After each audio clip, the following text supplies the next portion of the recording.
Hey everyone, it's Cynthia, psychic and astrologer. So today we're going to be discussing the full moon lunar eclipse in Scorpio. So let's get started. Now, whenever we think about Scorpio, it doesn't matter what house Scorpio is in your birth chart or natal chart, it's going to be reflective with joint assets, joint resources, taxes, credit card, loans, find any financial obligations, especially in connection to others, or whether it's someone else or a bank, any kind of financial obligation, whether it's a financial obligation you take on or that you add on, or even pay off or have to take on yourself. So with this eclipse, there could actually be some kind of joint obligation, resource, financial obligation that you will be dealing with.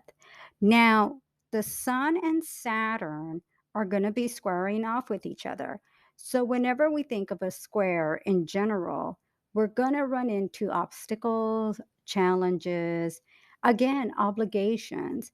It can, when we have the Sun and Saturn, or anything relating with Saturn in a square, you're gonna feel like, "Ugh, here we go again," or, "Oh, this is too much to handle." Almost like an overwhelming kind of feeling. Now, this could also put you in a situation of taking care of obligations just to close the door on them, whether it's a paying off something, getting rid of a financial responsibility. You might have to take on a new financial responsibility. And yes, it may feel overwhelming for you. Now, this eclipse, any eclipse, the effects of the energy of the eclipse will last 6 months. But I always say keep an eye on things that have been going on 30 days before and 30 days after. But also 30 days before you get to the final 6 months. So keep an eye and seeing what events have been going on during that time or that you'll be running into at that time.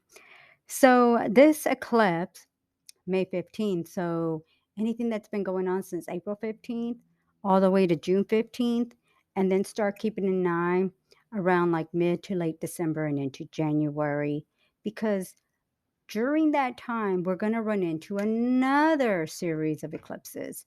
And even though it should fall around November, you have to start kind of keeping an eye that 30-day realm of that eclipse. So that'll be about late October, November, and then December into the new year.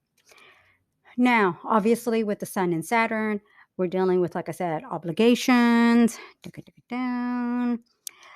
Saturn will also be squaring the eclipse itself. So, like I was mentioning, financial obligations, anything connected with, um, feeling overwhelmed, maybe feeling like you're taking on more than what you really want to.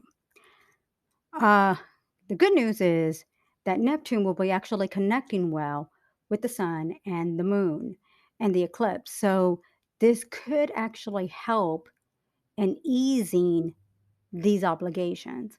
On one end, you may feel like it's a lot to handle, but it could be that you are taking on like a balance of having to take care of all this. This could relate to the home. This could relate to children. This could relate to new financial obligations. Like I said, maybe connected to a car, a vehicle, paying a house, buying a house, taking on a new vehicle because maybe your old one just crashed out on you and now you got to get a new one. Neptune is actually going to help in easing these obligations. Now, one little minor challenge that I feel just to kind of keep an eye out for is that there's going to be an opposition with Uranus. Now, Uranus is actually in Taurus. We just started a new moon eclipse in Taurus on April 30th. Love it. If you need to hear more about it, check out my video on the new moon solar eclipse in Taurus. Um, I love that eclipse. It's got a lot to offer, especially with Venus, Jupiter, Neptune, So go check it out if you haven't done so. But with this eclipse, the opposing sign or opposite sign of Taurus is Scorpio. So Uranus is going to be opposing this eclipse. And the thing is, this could create last minute disruptions, challenges, or changes. Um, you obviously are going to have to make adjustments. And that's where Neptune comes in, is that it'll help to ease in making those adjustments. Um, but with Uranus, the opposing sign, it could easily bring things to you unexpectedly, last minute, and you just have to kind of ride the wave there. But Neptune is going to help you to ease things up so that it just doesn't affect you that harshly. Now, this could create maybe it's disruptions or changes with finances, the home, maybe it's last minute job change. And this job change may actually take you to a new city, a new state, maybe even another country. So you have to kind of make these adjustments. And sometimes these adjustments are going to require you to be ready to make these changes. I want to say last minute, but it might be that you kind of know it in advance. It's just you don't have a lot of time to make those transitions. Now, obviously, as you're having to deal with the opposition of Uranus, the square with Saturn, like I said, on a positive, you have Neptune actually helping you and supporting you there. Mars is also going to be supportive. And so having Mars really is more of a energy active kind of planet. So this could actually help in moving things along so just things aren't stagnant. Now, one of the things that I would say in this process, because you're going to have to find yourself making some adjustments here, it can actually create a situation where you just have to kind of focus on um, being prepared for not the unexpected or the unknown, because you will have a good idea of anything that kind of comes at you, but just having to be prepared for some changes that they're going to help you down the road. We are going through a series of Taurus and Scorpio eclipses, so this isn't the only set. You got another one at, like I said, in October and November, and that's just kind of making things kind of flow along with the finances, with work, with if you're changing jobs, if you're having to make these adjustments that in the long run is going to help you to settle yourself in, and then eventually you're going to be set, and the opportunities, whether it's on a financial level, it'll help you in building more stability, more security, like I said. And then with this last eclipse that we had on April 30th, it just really opens up the door for you to, like I said, be more settled, build more security and stability and opportunities there. I mean, I get it.